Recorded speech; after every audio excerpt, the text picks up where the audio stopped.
ಸ್ನೇಹಿತರ ನಮಸ್ಕಾರ. ನಾನು ಗಿರೀಶ್ ಅಂತ. ಇವತ್ತು ಬಗಲಗುಂಟೆ ವ್ಯಾಪ್ತಿ Manikondappa layout survey number 59/2 site number 2 ಮತ್ತೆ 3 ಇದ್ರ ವಿಚಾರವಾಗಿ ಈ 2 ದಿನದಿಂದ ಆಗಿರ್ತಕ್ಕಂಥ ಘಟನೆಗಳು ಇದನ್ನ ಸಂಕ್ಷಿಪ್ತವಾಗಿ ಒಂದು ವಿಚಾರ ತಿಳಿಸೋಣ ಅಂತ ನಾನು ಈ ಮಾಧ್ಯಮದ ಮುಂದೆ ಬಂದಿದ್ದೀನಿ. ಸ್ನೇಹಿತರೆ ನೋಡಿ, ಸೇಲ್ ಡೀಡ್ ನಾನು 10/9/2018 ಈ ಪ್ರಾಪರ್ಟಿನ ಪರ್ಚೇಸ್ ಮಾಡ್ತೀನಿ. 18 ಪರ್ಚೇಸ್ ಮಾಡ್ತೀನಿ. 18 ಪರ್ಚೇಸ್ ಮಾಡಿದ ನಂತರ ಇದಕ್ಕೆ ಸಂಬಂಧಪಟ್ಟ ಟ್ಯಾಕ್ಸ್ ಪೇಡ್ ಇರ್ಬೋದು, ಖಾತಾ ಇರ್ಬೋದು, ಇವತ್ತಿನ ದಿನದವ್ರಿಗೆ ಏನೋ ಈ ಸ್ವತ್ತು ನೋಡಿ, ಇದು ಟ್ಯಾಕ್ಸ್ ಪೇಡ್. ಟಿಲ್ ಡೇಟ್ ಅವ್ರಿಗೆ ಟ್ಯಾಕ್ಸ್ ಪೇಡ್ ಇದೆ. ಓಕೆ, ನಂತರ ಈ ಸ್ವತ್ತು ಬೃಹತ್ ಬೆಂಗಳೂರು ಮಹಾನಗರ ಪಾಲಿಕೆ ಈ ಖಾತಾ. ಓಕೆನಾ? ನಂತರ ಇದು ಇಸಿ ಟಿಲ್ ಡೇಟ್ ಅವ್ರಿಗೆ ನನ್ನ ಪ್ರಾಪರ್ಟಿಗೆ ಇರ್ತಕ್ಕಂಥದ್ದು EC 2004 till date Girish. Okay, ನಂತರ ಇದು ನಾನು ಫಸ್ಟ್ ಕ್ರಯಕ್ಕೆ ತಗೊಳ್ತೀನಿ. ಯಾರಿಂದ? ಲಿಂಗಪ್ಪ ಉರಫ್ ಚಂದ್ರ, ಮಾರಾಟಗಾರರು. ಓಕೆ, ಅವರಿಂದ ತಗೊಳ್ತೀನಿ. ನಂತರ ಅವರ ಎಂಟೈರ್ ಫ್ಯಾಮಿಲಿಯಿಂದ ನಾನು ನೋಡಿ, ಅವ್ರು ಯಾವ್ಯಾವ ಚೆಕ್ ಅಲ್ಲಿ ಎಲ್ಲ ವೈಟ್ ಅಲ್ಲಿ ಅಂದ್ರೆ ಅಕೌಂಟ್ ಇಂದ RTGS ಮಾಡ್ತೀನಿ. ಅವ್ರಿಗೆ ಅವ್ರವ್ರ ಅಕೌಂಟಿಗೆ RTGS ಮಾಡ್ಕೊಂಡು ತಗೊಳ್ತೀನಿ. ನಂತರ ಅವ್ರಿಗೆ ಸಂಬಂಧಪಟ್ಟಂಗೆ ಅವ್ರ ಅಣ್ಣ, ಅವ್ರ ಅಕ್ಕ, ಅವ್ರ ತಂಗಿ ಮಕ್ಕಳು, ಅವ್ರ ಅಣ್ಣನ ಮಕ್ಕಳು ಎಲ್ಲರಿಂದ ನಾನು ಕನ್ಸಿಡರೇಷನ್ ಡೀಡ್ ಮಾಡ್ಕೊಳ್ತೀನಿ. ಒಪ್ಪಿಗೆ ಸಾಕ್ಷಿ. ಓಕೆನಾ? ಅಂದ್ರೆ ಎಂಟೈರ್ ಫ್ಯಾಮಿಲಿ ನನಗೆ ಈ ಪ್ರಾಪರ್ಟಿನ ರಿಜಿಸ್ಟರ್ ಮಾಡ್ಕೊಡ್ತಾರೆ. ಸೊ ತದನಂತರ ಏನಾಗುತ್ತೆ, ಅದಾದ್ಮೇಲೆ ನಾನು BBMP ಸಂಬಂಧಪಟ್ಟಂಗೆ ಏನಿದೆ ಮೂಲ ದಾಖಲಾತಿಗಳು, ಎಲ್ಲಿ ಇದು ಬೇಸಿಕ್ ಏನು ನಮ್ಗೆ ನೀಡಿಸ್ಬೇಕಾಗತ್ತೆ ಅದ್ರದ್ದು ಎಲ್ಲಾ ದಾಖಲಾತಿಗಳನ್ನ ತಗೊಳ್ತೀನಿ. ನಂತರ ಏನಾಗುತ್ತೆ, 2019 ಯಾರೋ ಒಬ್ಬ ಮಂಜುನಾಥ್ ಎಂ ಅಂಡ್ ಬಗಲಗುಂಟೆಯಲ್ಲಿ ಒಂದಷ್ಟು ಜನ ಟೀಮ್ ಬರ್ತಾರ. ಅವಾಗ ಏನಂತ, ಇದು 23/A ಸೊತ್ತಿದೆ ಅಂತ ಹೇಳಿ ಒಂದಷ್ಟು ಅವತ್ತು ಬರ್ತಾರೆ. ಅವತ್ತಿನ ದಿನ ನಾನೇನ್ ಮಾಡ್ತೇನೆ, ಬಂದು ನಾನು ಅವತ್ತೇನ್ ಕಾಂಪೌಂಡ್ ಎಲ್ಲ ಹಾಕಿ ನಾನು ನನ್ನ ಸೊತ್ತಲ್ಲಿ ಇರ್ತೀನಿ. ನಂತರ ಅವ್ರು ಬಂದ್ಮೇಲೆ ಫಸ್ಟ್ ಟೈಮ್ಗೆ ಬಗಲಗುಂಟೆ 2019 ಬಗಲಗುಂಟೆಯಲ್ಲಿ ಒಂದು NCR ಮಾಡಿಸ್ತೀನಿ. ಅವತ್ತು ಬಗಲಗುಂಟೆಯಲ್ಲಿ NCR ಮಾಡಿಸ್ತೀನಿ. ಅವತ್ತಿನ ದಿನ ಇರ್ತಕ್ಕಂಥ ಇನ್ಸ್ಪೆಕ್ಟರ್ ಇಬ್ಬರನ್ನ ಕರೆಸ್ತಾರೆ. ಕರೆಸಿ ಅವ್ರಿಗೆ ಹೇಳ್ತಾರೆ, ಏನ್ ಹೇಳ್ತಾರೆ, ಇದು ಸಿವಿಲ್ ಮ್ಯಾಟರ್ ಹಂಗಿರೋದ್ರಿಂದ ಕೋರ್ಟ್ ಅಲ್ಲಿ ಹೋಗಿ ತೀರ್ಮಾನ ಮಾಡ್ಕೊ ಬರ್ಬೇಕು. ಅವ್ರು ಆಲ್ರೆಡಿ ಪೊಸಿಷನ್ ಅಲ್ಲಿ ಇದಾರೆ, ಅವ್ರಿಗೆ ಅವ್ರದೇ ಆದ ದಾಖಲೆಗಳಿದಾವೆ, ಅವ್ರಿಗೆ ಹೋಗಿ ತೊಂದರೆ ಕೊಡಬಾರ್ದು ಅಂತ ಹೇಳ್ಬಿಟ್ಟು ಇನ್ಸ್ಟ್ರಕ್ಷನ್ ಕೊಡ್ತಾರೆ. ಯಾರಿಗೆ? ಮಂಜುನಾಥ್ ಎಂಬವರಿಗೆ. ಸೊ ತದನಂತರ ನಾನು ಅವತ್ತಿನ ದಿನ ಕಂಟಿನ್ಯೂ ಮಾಡ್ಕೊಂಡೇ ಬಂದಿರ್ತೀನಿ. 2020 ಇವನ್ ಏನ್ ಮಾಡ್ತಾನೆ, ಕೇಸ್ ಫೈಲ್ ಮಾಡ್ತಾರೆ. 2020 ಕೇಸ್ ಫೈಲ್ ಮಾಡಿದಾಗ ನಾನು ನನ್ನ ಡಾಕ್ಯುಮೆಂಟ್ ಸಬ್ಮಿಟ್ ಮಾಡ್ತೇನೆ. ಅವಾಗ ಏನಾಯ್ತು, ನನ್ನ ಡಾಕ್ಯುಮೆಂಟ್ ಸಬ್ಮಿಟ್ ಮಾಡಿ 3 ನೋಟಿಸ್ ಬಂದಿರುತ್ತೆ, ನನಗೆ ಸಮನ್ಸ್ ಬಂದಿರುತ್ತೆ, ಸಬ್ಮಿಟ್ ಮಾಡ್ತೀನಿ. ಡಾಕ್ಯುಮೆಂಟ್ ಸಬ್ಮಿಟ್ ಮಾಡೋಷ್ಟ್ರಲ್ಲಿ ಕೇಸ್ ವಾಪಸ್ ತಗೊಳ್ತಾನೆ, ಕಾರಣ ಗೊತ್ತಿಲ್ಲ. ಆಮೇಲೆ ಗೊತ್ತಾಗುತ್ತೆ ನನಗೆ ಅದ್ ಏನಕ್ಕೆ ತೆಗೆದಿದ್ದಾನೆ ಅಂತಂದ್ರೆ, ಇದೇ ಬಗಲಗುಂಟೆ ವ್ಯಾಪ್ತಿಯಲ್ಲಿ ಒಬ್ಬರಿಗೆ ವ್ಯಾಪಾರ ಮಾಡ್ತಾನೆ 15 ಲಕ್ಷಕ್ಕೆ ಈ ಸೈಟ್ ನ, ನಾನೇ ಇರೋದು ಈ ಜಾಗದಲ್ಲಿ ಅಂತ ಹೇಳಿ ವ್ಯಾಪಾರ ಮಾಡ್ತಾನೆ. ಆ ವ್ಯಾಪಾರ ಮಾಡ್ಕೊಂಡಂತ ವ್ಯಕ್ತಿ ನನಗೆ ಫೋನ್ ಮಾಡ್ತಾರೆ, ಗಿರೀಶ್ ಗೌಡ್ರೆ ಇದು ಏನೋ ಪ್ರಾಪರ್ಟಿ ನನಗೆ ದುಡ್ಡು ಕೊಡ್ಬೇಕಾಯ್ತು, ನಾನು ತಗೊಂಡಿದ್ದೀನಿ, ನೀವಿದ್ದೀನಿ ಅಂತ ಹೇಳ್ತೀರಾ ಅಂತ. ನನಗೆ ಗೊತ್ತಿಲ್ಲ ಯಾವ್ದು ಸೈಟ್ ನಂಬರ್. 23 ನಂದಲ್ಲ, ನಂದು ಸೈಟ್ ನಂಬರ್ 2 ಮತ್ತು 3.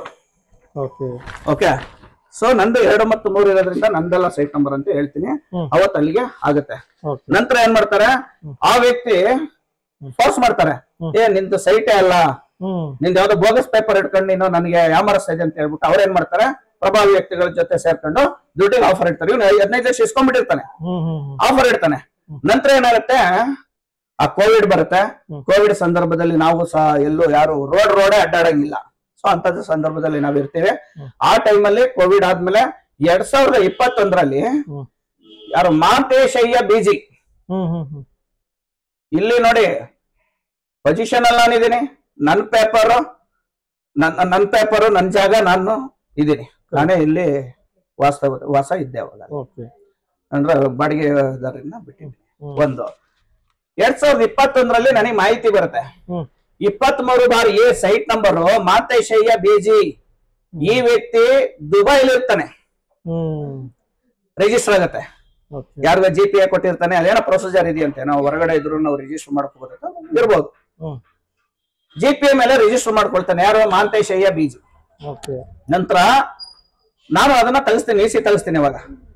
ಆಮೇಲೆ ಕೆಲವರು ಹೇಳ್ತಾರೆ, ಯಾಕೆ ತಲೆ ಕೆಡ್ಸ್ಕೊತೀರಾ, 23 ಬಾರಿ ಹೇಗೂ ನಿಮ್ಗೆ ಏನೋ ಸಂಬಂಧ ಇದೆಯಾ? ನಮ್ಮ ವಕೀಲರು ಹೇಳ್ತಾರೆ ಹಿಂಗ್ ಮಾಡಿದ್ದಾರೆ ಸರ್ ಅಂತ. 23 ಬಾರಿ ಅವ್ರು ಏನ್ ಬೇಕಾದ್ರು ಮಾಡ್ಕೊಳ್ಳಿ, ನಮ್ಗೆ ಅದಕ್ಕೂ ಸಂಬಂಧ ಇಲ್ಲ. ಸೊ ನಾವು ಮಾಡ್ಬೇಕಾದ್ರೇನೋ ನನ್ ಜಾಗ ಏನೋ ಸೈಟ್ ನಂಬರ್ 2 and 3. ಸೊ ಈ ತರ ಇರೋದ್ರಿಂದ ನಾನು ಸುಮ್ನೆ ಒಂದಷ್ಟು ದಿನ ಇರ್ತೀನಿ. ನಂತರ ಕೋರ್ಟ್ ಇಂದ ನೋಟಿಸ್ ಬರುತ್ತೆ, ಕೇಸ್ ಆಗಿದೆ. ಏನು ಕೇಸ್ ನಂಬರು 138, 139. 138 ಕೇಸ್ ನಂಬರ್ ಬಂದು ಮಾಂತೇಶಯ್ಯ ಬೀಜಿ. ಇವನು ಬಂದು ಕೋರ್ಟ್ ಅಲ್ಲಿ 8 ಅಲ್ಲಿ ಅಪ್ಲೈ ಮಾಡ್ತಾರೆ. 139 case number continues 139 case number ನ ಕೋರ್ಟ್ ಅಲ್ಲಿ 6 ಅಲ್ಲಿ ಮಾಡ್ತಾರೆ. ಒಂದ್ ಅರ್ಥ ಮಾಡ್ಕೋಬೇಕಿಲ್ಲ, ಇದೇ ಮಾಂತೇಶಯ್ಯ ಬೀಜಿಗೆ ಸೇಲ್ ಮಾಡ್ಬಿಡ್ತಾನೆ. ಪ್ರಾಪರ್ಟಿ ಯಾರಿದ್ದಾರೆ, ಪ್ರಾಪರ್ಟಿ ಇದೆಯೋ ಇಲ್ಲೋ ಅದು ನೋಡಲ್ಲ ಯಾರು, ಮಾಂತೇಶಯ್ಯ ಬೀಜಿ. ಅವನೆಲ್ಲ ದುಬೈಲಿ ಇರ್ತಾನೆ, ಅವನಿಗೆ ಇದೇ 15 ಲಕ್ಷಕ್ಕೆ ಸೇಲ್ ಮಾಡ್ತಾನೆ. ಯಾಕೆ ಸೇಲ್ ಮಾಡ್ತಾನೆ ಅಂತಂದ್ರೆ ಇಲ್ಲಾರು ಲೋಕಲ್ ವ್ಯಕ್ತಿಗೆ ಮಾರಾಟ ಮಾಡಿರ್ತಾನೆ, ಅವ್ನು ಪ್ರೆಸರ್ ಹಾಕಿರ್ತಾರೆ, ಅವ್ರಿಗೆ 15 ಲಕ್ಷ ಕೊಡ್ಬೇಕಲ್ಲ, ಬಿಡವಲ್ಲ ಅವರು. ಅದಕ್ಕೆ ಯಾರೋ ಒಬ್ಬ ಹೊರಗಡೆ ಇರೋ ವ್ಯಕ್ತಿನ ಹುಡುಕಿ ಯಾರೋ ಬ್ರೋಕರ್ ಮೂಲಕನ ಮಾಡಿದ್ರು ಅಂತ ಮಾಹಿತಿ ನನಗೆ, ಸೇಲ್ ಮಾಡ್ತಾರೆ. 15 ಲಕ್ಷ ಇತ್ತ ಸರ್ ವ್ಯಾಲ್ಯೂ ಅಷ್ಟೇ ಇತ್ತ, ಎಷ್ಟಿತ್ತು ಸರ್ ಅವತ್ತು ಅವನು ಸೇಲ್ ಮಾಡ್ತಕ್ಕಂತ ಸಂದರ್ಭದಲ್ಲಿ 80 ಲಕ್ಷ ಪ್ರಾಪರ್ಟಿ ವ್ಯಾಲ್ಯೂ ಸರ್ ಇದು. 2021ರಲ್ಲಿ 80 ಲಕ್ಷ ಪ್ರಾಪರ್ಟಿ ವ್ಯಾಲ್ಯೂ.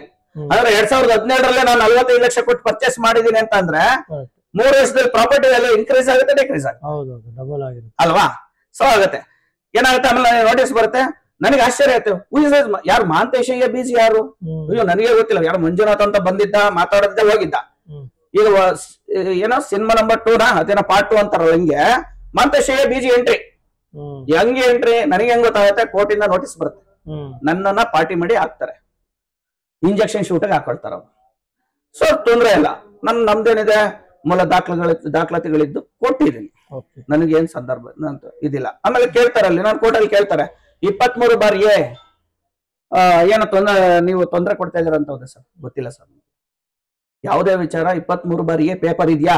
ಗೊತ್ತಿಲ್ಲ ಸರ್. ಯಾಕೆ ನನಗೆ ಅವಶ್ಯಕತೆ ಇಲ್ಲ ಅದು. ನಾನು ಕೋರ್ಟಲ್ಲಿ ಇದನ್ನ ವಾದ ಮಾಡ್ತೀನಿ.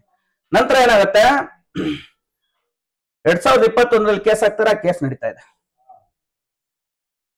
21 ಆದ್ಮೇಲೆ ನಾನೇನ್ ಮಾಡಿರ್ತೀನಿ, ಅದು ಕೆವಿಟ್ ಪ್ರೊಸೆಸ್ ಹೋಗಿರ್ತೀನಿ. 2022ರಲ್ಲಿ ಅವನಿಗೆ ಸ್ಟೇ ಆಗುತ್ತೆ. ಯಾವ್ದಿದು ಮಾಂತೇಶಯ್ಯ ಬೀಜಿಗೆ ಸ್ಟೇ ಆಗುತ್ತೆ.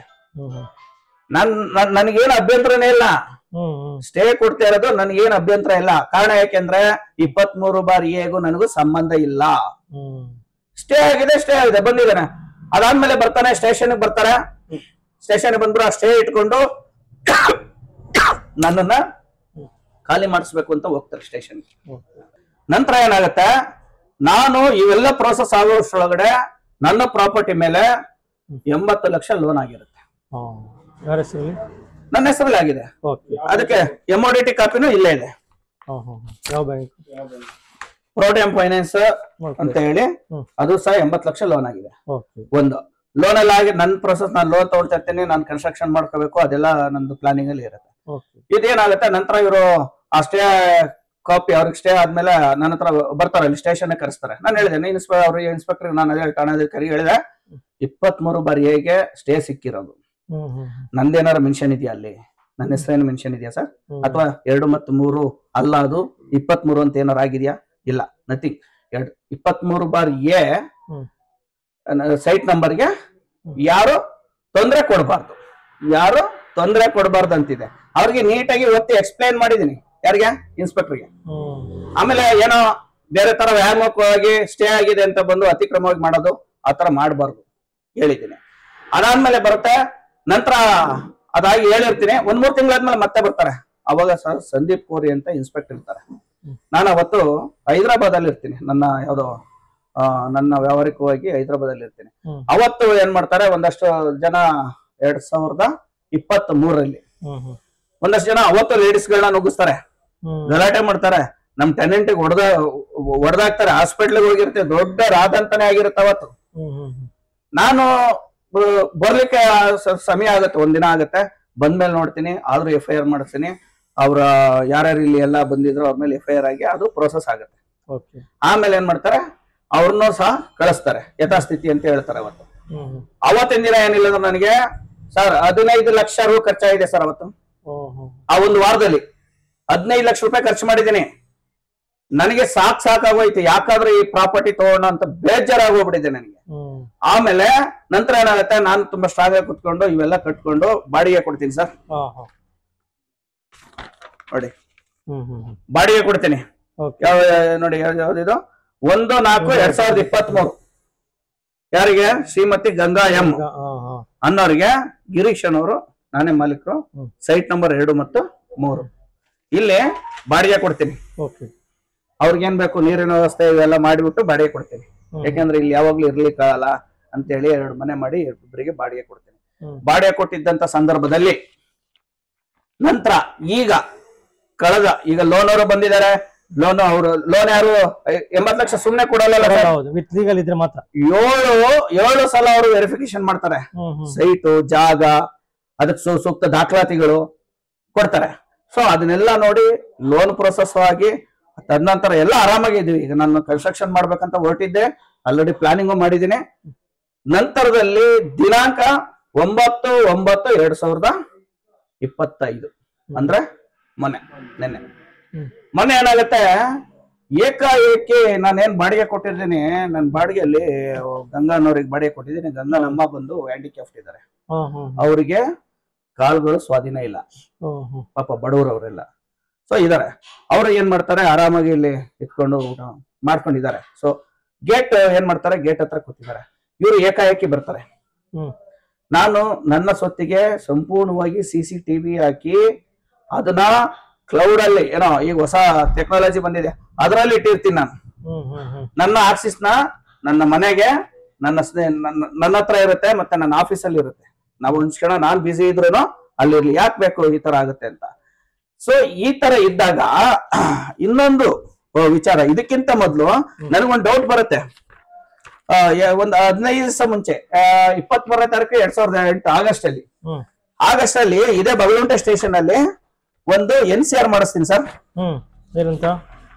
ಯಾರೋ ಈ ಸಂಚ್ ಹಾಕೋದು ಗೊತ್ತಾಗ್ತಾ ಇರುತ್ತೆ ನನಗೆ. CCTV ಈ ಫುಟೇಜ್ ನ ಕೊಟ್ಬಿಟ್ಟು ಬಗಲುಂಟೆ ಸ್ಟೇಷನ್ ಅಲ್ಲಿ ನೋಡಿ sir, NCR number P01952, date ನೋಡಿ ಯಾವತ್ತು 30/9 ಸಾರಿ ಅಲ್ಲ, ಈಗ 23/8/2025 ಇದ್ರಲ್ಲಿ ಹಾಕಿರ್ತೀನಿ. ಏನಂತ ಹಾಕಿದೀನಿ ಸರ್, ಸಾರಾಂಶವೇನೆಂದರೆ, ಈ ವಿಳಾಸದಲ್ಲಿ ವಾಸವಾಗಿದ್ದು ಬಿಸ್ನೆಸ್ ಮಾಡ್ಕೊಂಡಿರ್ತಾನೆ 59/2 ಮುನ್ಕೊಂಡಪ್ಪ ಲೇಔಟ್ ಅಲ್ಲಿ ಬಗಲಗುಂಟೆ ಗ್ರಾಮ ಯಶವಂತಪುರ ಸೈಟಿನ ವಿಚಾರವಾಗಿ ಮಂಜುನಾಥ್ ಮಂಜುನಾಥ್ ಮತ್ತು ಮಾಂತೇಶಿ ಎಂಬುವರು ಈಗಾಗಲೇ ನನ್ನ ಸೈಟಿನ ಸುತ್ತ ಅವ್ರ ಕಡೆಯವರು ವಂಚಾಗ್ತಿರ್ತಾರೆ ಅಂತ ಹೇಳಿ ಫೋಟೋ ಫುಟೇಜ್ ಎಲ್ಲ ಕಳಿಸ್ಬಿಟ್ಟು ನಾನು ಇವ್ರನ್ನ ಕರೆಸಿ ಕೂಡ್ಲೆ ಅವ್ರಿಗೆ ಹೇಳ್ಬೇಕು ಅಂತ ಹೇಳ್ತೀನಿ. ನಾನು ನ್ಯಾಯ ಕೊಡಿಸ್ಬೇಕು, ನಾಳೆ ದಿವಸ ಏನಾದ್ರು ಹೆಚ್ಚು ಕಮ್ಮಿ ಆದ್ರೆ ಇದಕ್ಕೆ ಹೊಣೆ ಇವರೇ ಅಂತ ಹೇಳ್ಬಿಟ್ಟು ಒಂದು NCR ಮಾಡಿಸ್ತೀನಿ ಸರ್.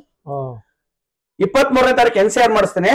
ಮತ್ತೆ ನಾನು ಏನ್ ಮಾಡ್ತೀನಿ, ನಂತರ ಯಾಕೆ ಇದು ಅಂತ ಹೇಳ್ಬಿಟ್ಟು ನಾನು ಸ್ಟೇಗೆ ಹೋಗ್ತೀನಿ ನನ್ನ ರೆಕಾರ್ಡ್ ಮೇಲೆ. ನನಗೆ 26ನೇ ತಾರೀಕು, ನನಗೆ 28ನೇ ತಾರೀಕು ಸ್ಟೇ ಸಿಗುತ್ತೆ. ಯಾರು?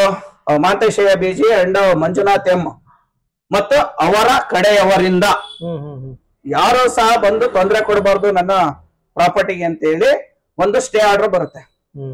ನನಗೆ ಸ್ಟೇ ಆಗುತ್ತೆ.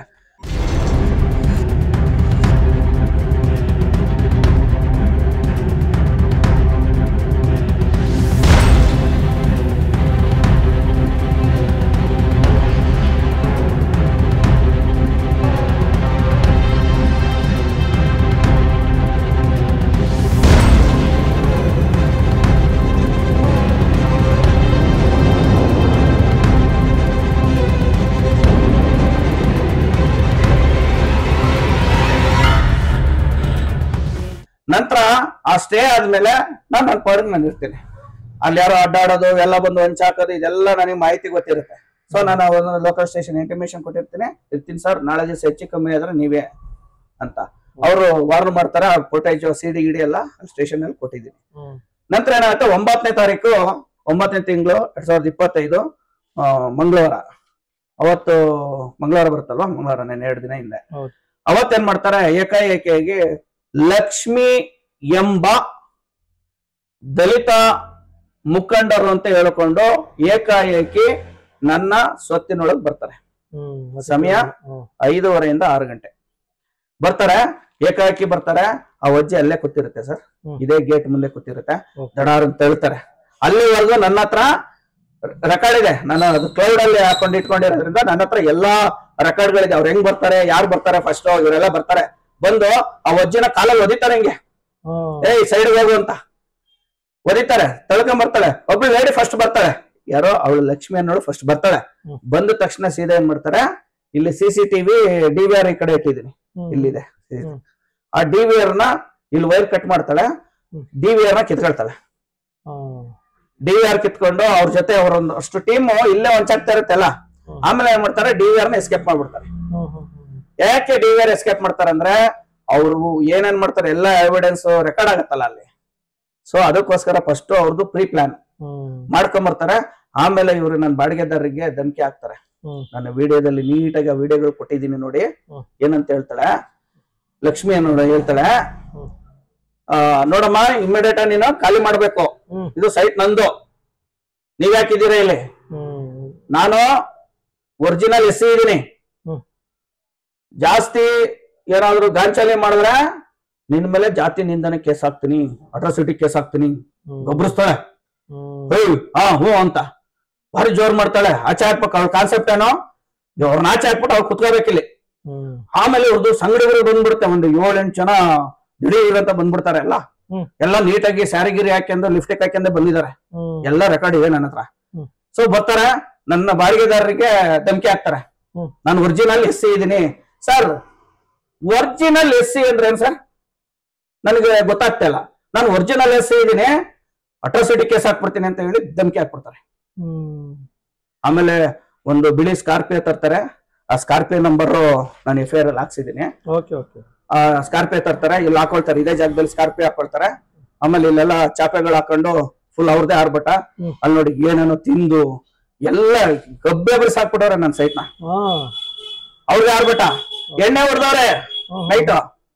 ಈ ತರ ಕುತ್ಕೊಂಡು ಮಾಡಿ ನಮ್ಮವ್ರನ್ನೆಲ್ಲ ಧಮಕಿ ಹಾಕಿ, ನನಗೆ ಸಮಯ 6:30 7 ಗಂಟೆ ಅಷ್ಟೊಳಗೆ ಕಾಲ್ ಬರುತ್ತೆ. ಸರ್ ಹಿಂಗೆ ಸೈಟ್ ಒಳಗೆ ಏಕಾಏಕಿ ಯಾರು ನುಗ್ಗಿದ್ದಾರೆ. ಅಲ್ಲ, ಅವ್ರ ಲೇಡೀಸ್ಗೂ ನಿಮ್ಮ ಜಾಗಕ್ಕೆ ಏನ್ ಸಂಬಂಧ ಅಂತ?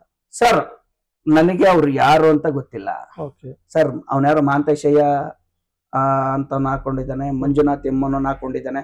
ಅವ್ರನ್ನ ಬರ್ಲಿ, ಏನೋ ನನ್ನ ಸೈಟು ನನ್ನ ಹತ್ರ ರೆಕಾರ್ಡ್ ಇದೆ ಅಂತ ಹೇಳ್ಕೊಂಡಿದ್ದಾನೆ, ಬರ್ಲಿ, ನಾನು ಒಪ್ಕೊತೀನಿ. ಯಾಕಂದ್ರೆ ಕೋರ್ಟಲ್ಲಿ ಲೆಕ್ಕ ಹಾಕಿದ್ರೆ ನಾನು ಕೋರ್ಟಲ್ಲಿ ನನ್ನ ಡಾಕ್ಯುಮೆಂಟ್ ಪ್ರೆಸೆಂಟ್ ಮಾಡಿದ್ದೀನಿ, ಕೇಳಿ. ಈ ಲಕ್ಷ್ಮಿ ಯಾರು ಸರ್? ಈ ಲಕ್ಷ್ಮಿ ಸಂಗಡಿಗರು ಯಾರು ಸರ್? ಪ್ರಾಪರ್ಟಿ ನಂದು, ನಾನು ದುಡ್ಡು ಕೊಟ್ಟು ಪರ್ಚೇಸ್ ಮಾಡಿದ್ದೀನಿ. ಯಾರು ಈ ಲಕ್ಷ್ಮಿ? ಅವಳು ಯಾಕೆ ಹೇಳಿ ನನ್ನ ಜಾಗಕ್ಕೆ ಬರ್ಬೇಕು? ನನ್ನ ಸೈಟ್ ಒಳಗೆ ಬರಕ್ಕೆ ಅವಕಾಶ ಯಾರು ಕೊಟ್ರು ಸರ್? ಅವ್ರು ಹೇಳ್ತಾರೆ ಒಂದ್ ಮಾತು, ಒರಿಜಿನಲ್ SC ಅಂತ ಹೇಳ್ಬಿಟ್ಟು ಯಾರ ಸೈಟ್ ಬೇಕಾದ್ರೆ ನುಗ್ಬೋದಾ?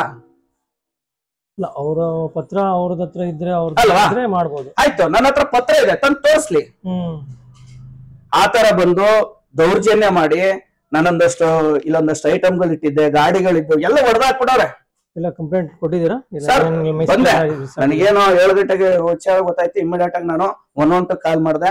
112 ಕಾಲ್ ಮಾಡಿದಾಗ ಒಂದಷ್ಟು ಕಾನೂನು ರೀತಿಯಲ್ಲಿ ನಾನು ಏನ್ ಮಾಡ್ಬೇಕಾಯ್ತು ಅದನ್ನ ಮಾಡಿದೆ. 8-8:30 ಅಷ್ಟರೊಳಗೆ ಪೊಲೀಸ್ ಠಾಣೆಗೆ ಬಂದೆ. ನಾನು ಎಲ್ಲಾ ರೀತಿಯ ನನ್ನಲ್ಲಿ ಏನೇನಾಗಿತ್ತು, ಯಾರು ಬಂದು ಕೂತಿದ್ದಾರೆ ಅದಕ್ಕೆ ಒಂದು ದೂರು ಕೊಟ್ಟೆ. ದೂರು ಕೊಟ್ಟ ತಕ್ಷಣ ನಮ್ಮ ಪೊಲೀಸ್ ಇಲಾಖೆ ಅಷ್ಟೊತ್ತಿಗೆ 9 ಗಂಟೆ ಆಗೋಯ್ತು. ಈಗ ಅವರು ಇದಾರೆ, ಬೆಳಿಗ್ಗೆ ನೋಡೋಣ ಅಂತ ಹೇಳಿದ್ರು. ನನ್ನ ದೂರ ನನ್ನ ಪ್ರೊಸೀಜರ್ ನಾನು ಮಾಡಿದ್ದೀನಿ. ಬೆಳಗ್ಗೆ ಎದ್ದು ಹೇಳಿದ್ದೀನಿ. ಸೊ ನಂತರ ಇವರು ಅವ್ರು ಲೇಡೀಸ್ ಇದಾರೆ, ಅದೇನೋ ಒಂದು ಸಬೂಬ್ ಹೇಳ್ತಾ ಇದ್ರು. ನಾನು ಕೂಡಲೇ DCP ಅವ್ರ ಹತ್ರ ಹೋದೆ, ಕಮಿಷನರ್ ಹತ್ರ ಹೋಗ್ಬಿಟ್ಟು ನಂದು ಎಲ್ಲಾ ದಾಖಲಾತಿಗಳನ್ನ ಇಟ್ಟೆ. ನಂತರ ಕಾರಲ್ಲಿ ನಾನು ಕೋರ್ಟ್ಗೆ ಹಾಕ್ತೆ. ನನ್ಗೆ ಸ್ಟೇ ಆಗಿತ್ತಲ್ಲ, ಯಾರು ಅವ್ರಿಗೆ ತೊಂದರೆ ಕೊಡಬಾರ್ದು ಅಂತ ಇತ್ತಲ್ಲ, ಇದನ್ನ ತೋರ್ಸಿದ್ರು. ನಾನು ಪೊಲೀಸ್ ಇಲಾಖೆಗೆ ತೋರಿಸಿದೆ. ಬಟ್ ನಾನು ಕಾನೂನು ರೀತಿಯಲ್ಲಿ ಹೋಗೋಣ ಅಂತ ಹೇಳಿದೆ. ಮತ್ತೆ ಕೋರ್ಟ್ಗೆ ನಾನು ಹೋದೆ. ಸ್ವಾಮಿ, ನನಗೆ ಸ್ಟೇ ಆರ್ಡರ್ ಇದ್ರು, ಈ ತರ ಒಂದಷ್ಟು ಜನ ದಲಿತ ಮಹಿಳೆಯರು ಅಂತ ಹೇಳ್ಕೊಂಡು ಬಂದು ನನ್ನ ಸೊತ್ತಲ್ಲಿ ಕೂತಿದ್ದಾರೆ, ದೌರ್ಜನ್ಯ ಮಾಡ್ತಾ ಇದ್ದಾರೆ, CCTV ಕಳ್ತನ ಮಾಡಿದ್ದಾರೆ, ಹೊಡೆದಾಕಿದ್ದಾರೆ, ನನ್ನ ಆಸ್ತಿ ನಾಶ ಮಾಡಕ್ಕೆ ಬಂದಿದ್ದಾರೆ, ದಪ್ಪಾಯಿಸಕ್ ಬಂದಿದ್ದಾರೆ ಅಂತ ಹೇಳಿ ಇವ್ರು ಏನೇನ್ ಕೂತಿದ್ರು, ಏನೇನ್ ಮಾತಾಡ್ತಿದ್ರು ಯಾರು ಈ ಒರಿಜಿನಲ್ SC ಇವ್ರದ್ದು ಎಲ್ಲಾ ಫೋಟೋ ಫುಟೇಜ್ಗಳು ವಿಡಿಯೋ ರೆಕಾರ್ಡ್ಗಳನ್ನ ನಾವು ಮಾನ್ಯ ನ್ಯಾಯಾಲಯದ ಜಡ್ಜ್ ಮುಂದೆ ಇಟ್ವಿ. ಅವರು ಇದನ್ನೆಲ್ಲ ನೋಡಿ ಪರಿಗಣಿಸಿ ನನಗೆ 1 ಡೇ ಒಳಗಡೆ ಪೊಲೀಸ್ ಪ್ರೊಟೆಕ್ಷನ್ ಆರ್ಡರ್ನ ಕೊಡ್ತಾರೆ. ಸೊ ಈ ಪೊಲೀಸ್ ಪ್ರೊಟೆಕ್ಷನ್ ಆರ್ಡರ್ನ ನಾನು ತಗೊಂಡ್ಬಂದು DCP ಅವ್ರ ಹತ್ರ ಹೋಗ್ತೀನಿ.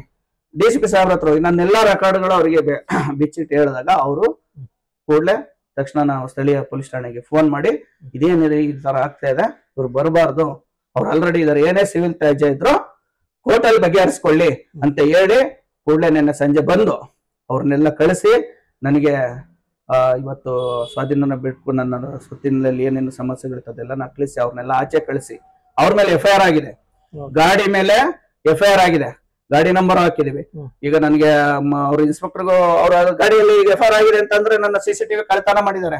ಕಳ್ತನಕ್ಕೆ ಬರೋದ್ರಿಂದ ಇವರು 303 ಏನೋ ಸೆಕ್ಷನ್ ನಲ್ಲಿ ಬರೋದ್ರಿಂದ ಗಾಡಿ ಮೇಲೆ PF ಹಾಕ್ಬೇಕು, ಇವರು ಗಾಡಿನ ಸೀಜ್ ಮಾಡ್ಬೇಕು. ಗಾಡಿನ ಹೇಳ್ಕೊಂಡು ಟೋಯಿಂಗ್ ಮಾಡಿದಾರೆ, ನಾಳೆ ಗಾಡಿ ಟೋಯಿಂಗ್ ಮಾಡಿ ಸ್ಟೇಷನ್ ಅಲ್ಲಿ ಹಾಕಿದ್ದಾರೆ, ಸೀಜ್ ಮಾಡಿದ್ದಾರೆ. ಅವ್ರಿಗೆ ಅವ್ರನ್ನ ಅರೆಸ್ಟ್ ಮಾಡಿದ್ದಾರೆ. ಯಾರು ಈ ಮಹಿಳೆ ಗಂಡು ಗ್ರೂಪ್ಸ್ ಒಂದ್ 3 ಜನ ಜೆಂಟ್ಸ್ ಇವರೆಲ್ಲ ಬಂದಿದಾರಲ್ಲ ಅವ್ರನ್ನ ಅರೆಸ್ಟ್ ಮಾಡಿದ್ದಾರೆ. ಇವತ್ತು ನನ್ನ ಪ್ರಾಪರ್ಟಿನ ರಿಲೀಸ್ ಮಾಡಿ ಕೊಟ್ಟಿದ್ದಾರೆ. ಪೊಸಿಷನ್ ಅಲ್ಲಿ ನಾವಿದ್ದೀವಿ ನೋಡಿ, ಇದೇ ನನ್ನ ಮನೆ, ಇದೇ ನನ್ನ ಜಾಗದಲ್ಲೇ ನಾನು ಮಾತಾಡ್ತಿರೋದು, ಇದೇ ಎಲ್ಲಾ ಪರಿಸ್ಥಿತಿ ಹಿಂಗಿರೋದು.